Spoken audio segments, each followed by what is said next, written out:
Sebelum melanjutkan, jangan lupa subscribe dulu, terima kasih. Bab 459 Serangan balik, menekan Kaisar Tua. Gemuruh perang masih terngiang di telinga. Gelombang kejut terus-menerus menimbulkan malapetaka di medan perang. Seluruh medan perang yang mencakup radius 1000 mil telah hancur, dan pegunungan besar berubah menjadi debu di tengah perang yang berkecamuk ini. Meskipun semua orang bertarung di udara, seluruh sekte hitam runtuh akibat perang ini. Bisa dibayangkan, setelah perang ini, sekte hitam akan hancur, tidak ada yang tersisa. Adapun para prajurit inti ilahi itu, ketika mereka menemukan bahwa tidak seorang pun dari mereka dapat berkontribusi dalam perang, dan bahwa mereka hanya akan menghadapi kematian instan jika mereka bergabung, mereka diam-diam meninggalkan sekte hitam. Jika tidak, mereka akan berakhir dalam keadaan yang sama dengan bangunan-bangunan yang hancur itu. Gerbang utama dan bangunan sekte hitam yang baru dibangun akan dihancurkan, tetapi tidak ada yang peduli tentang itu saat ini. Jika mereka memenangkan perang hari ini, lokasi mereka saat ini hanyalah tempat yang remeh, karena pada saat itu, seluruh dinasti martial Saint akan menjadi milik mereka, atau mungkin seluruh benua timur. Meskipun dinasti martial Saint masih unggul dalam jumlah, setelah putra mahkota meninggal, serta bala bantuan dari Wu Ningzu dan keluarga Nangong, semangat mereka telah mencapai titik terendah, dan mereka mulai runtuh. Jika keadaan terus seperti ini, mungkin dinasti martial Saint benar-benar akan hancur hari ini. Jeritan sedih dan menyedihkan terus berlanjut saat darah tumpah ke segala arah. Lapisan demi lapisan ruang hancur saat riak energi yang dahsyat memenuhi setiap inci medan perang. Pertarungan sengit antara Kaisar Kekaisaran dan Wu Jiu, tetapi Kaisar Kekaisaran tidak dapat mengalahkan Wu Jiu. Kematian putranya juga memengaruhi kondisi mentalnya, yang menyebabkan dampak negatif pada kekuatan tempurnya. Berita buruknya bukan hanya tentang kematian putra mahkota. Melihat situasi yang semakin memanas di medan perang di bawahnya, dinasti martial Saint semakin dekat untuk dikalahkan, menyebabkan hati Kaisar Kekaisaran dipenuhi dengan amarah dan kebisuan. Menurut rencana awalnya, dia akan dengan mudah dapat menekan dan menghancurkan sekte hitam dengan kekuatan pasukan mereka yang besar, dan perang akan berakhir dalam waktu singkat. Namun, dia tidak pernah menyangka sekte hitam berhasil memanggil begitu banyak prajurit jiwa tempur, dan kemudian ada kelompok tangguh yang muncul entah dari mana, membalikkan keadaan perang dalam sekejap. Dia juga merasa terganggu oleh Jiang Chen. Awalnya, dia berpikir bahwa dengan kekuatan tempur Kaisar Tua yang tangguh, membunuh Jiang Chen hanya akan memakan waktu beberapa menit. Dia juga gagal menganggap serius Wu Jiu, karena dia baru saja menerobos ke alam Raja Tempur. Dilihat dari keadaan saat ini, Jiang Chen memang tidak akan mampu membunuh Kaisar Tua.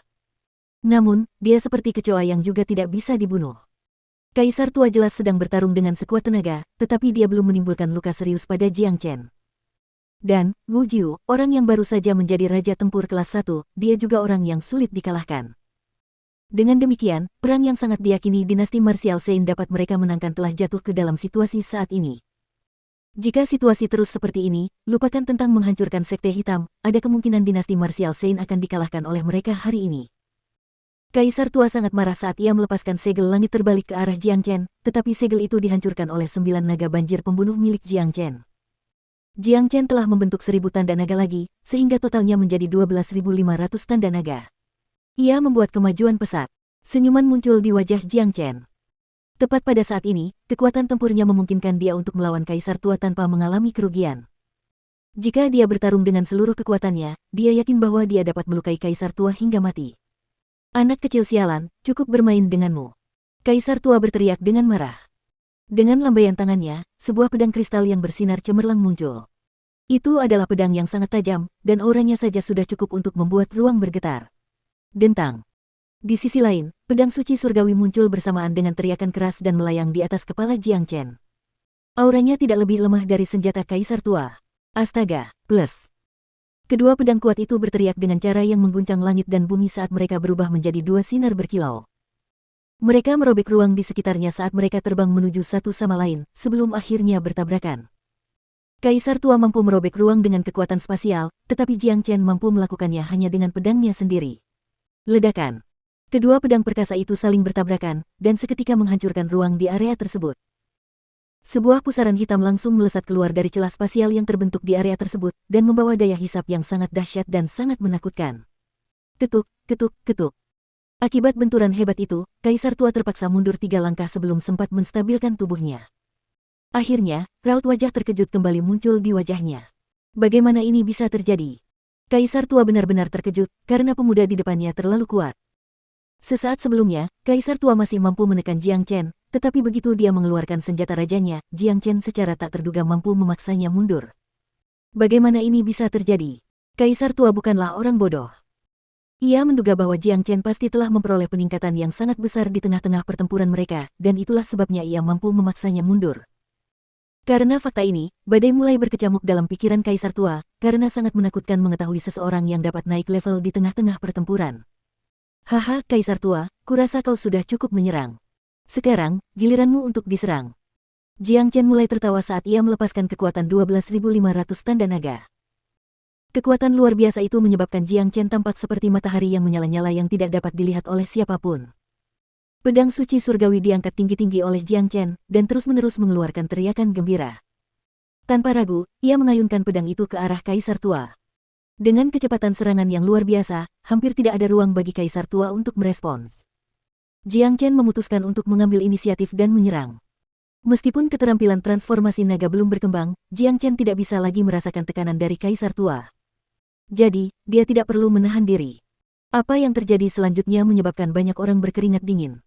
Cara pandang semua orang terhadap Jiang Chen sekali lagi berubah. Tak seorang pun dari mereka pernah melihat seseorang menjadi begitu ganas dalam waktu sesingkat ini.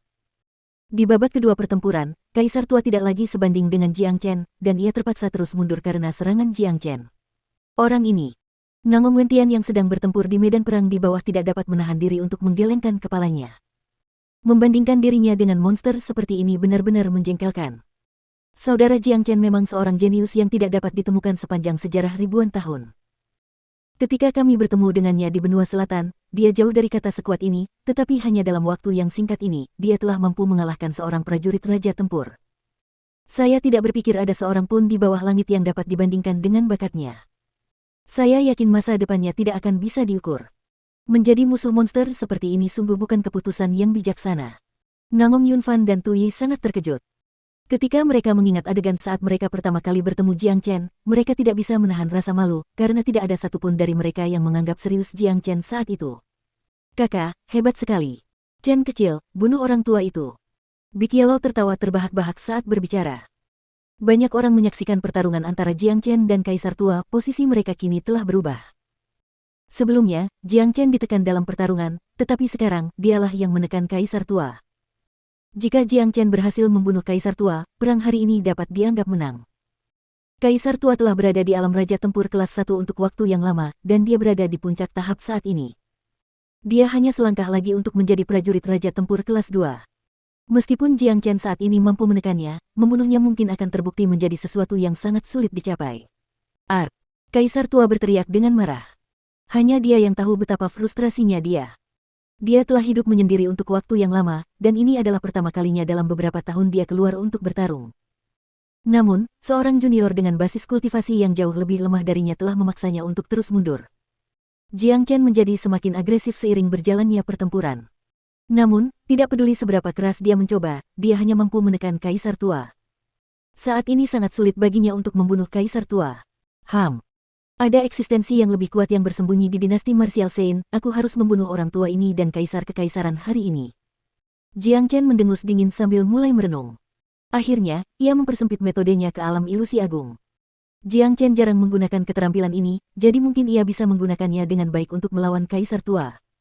Sutra hati ilusi, alam ilusi agung. Jiang Chen tiba-tiba berteriak. Pada saat yang sama, ia mulai melakukan beberapa gerakan tangan, melepaskan simbol-simbol mistis demi simbol. Dalam sekejap, ruang di depannya mulai berputar. Kaisar tua dapat merasakan bahwa pemandangan itu tiba-tiba berubah, seolah-olah ia telah memasuki alam semesta lain. Medan perang yang gaduh tak lagi terdengar, Kaisar Kekaisaran dan Wu Jiu juga telah menghilang, dan musuhnya, Jiang Chen, tak ditemukan di manapun. Setelah itu, dengan sekejap cahaya dan kegelapan, Kaisar tua kembali ke istana yang terang di dinasti Santo bela diri, lalu dia tiba-tiba mulai meraung seperti orang gila. Raungan memilukan ini bergema di seluruh tempat kejadian, menarik perhatian semua orang. Yang dilihat orang banyak adalah Kaisar tua yang tiba-tiba menjadi gila. Dia berulang kali mengayunkan pedang di tangannya, mengiris ruang di sekitarnya menjadi beberapa bagian. Namun, tidak seorang pun tahu apa yang telah terjadi, dan mengapa Kaisar tua tiba-tiba menjadi gila. Di luar alam ilusi agung, Jiang Chen tidak dapat menahan diri untuk menggelengkan kepalanya, sutra hati ilusi ini benar-benar kuat. Ia dapat menarik keluar apapun yang tersembunyi di kedalaman hati seseorang. Sepertinya Kaisar Tua telah melihat sesuatu yang sebenarnya tidak ingin dilihatnya, sehingga ia menjadi gila. Jiang Chen harus mengakui kemampuan sutra hati ilusi yang menakutkan. Namun, menggunakan ilusi seperti ini merupakan risiko besar baginya, jadi dia jarang menggunakannya terhadap musuhnya. Tanpa diduga, kali ini hasilnya cukup bagus. Hampir waktunya. Mata Jiang Chen berbinar, dan tiba-tiba dia menarik kembali alam ilusi agung. Dalam sekejap, benda-benda yang muncul di hadapan Kaisar Tua menghilang, dan dia kembali lagi ke medan perang yang bergejolak. Perubahan lingkungan yang tiba-tiba membuat Kaisar Tua sangat tidak nyaman, jadi dia terkejut. Dia berdiri tegak di udara dengan kedua mata yang benar-benar merah, dan dia terengah-engah. Dia masih terjebak di lingkungan sebelumnya secara batin. Tidak diragukan lagi, sangat mematikan bagi Kaisar Tua untuk berdiri tanpa ekspresi seperti itu, karena Jiang Chen tidak akan pernah membiarkan kesempatan ini berlalu begitu saja. Kakinya bergerak, dan dengan kecepatan yang luar biasa, dia muncul di hadapan Kaisar Tua. Tanpa ragu, dia mengirisnya ke arah kepala Kaisar Tua.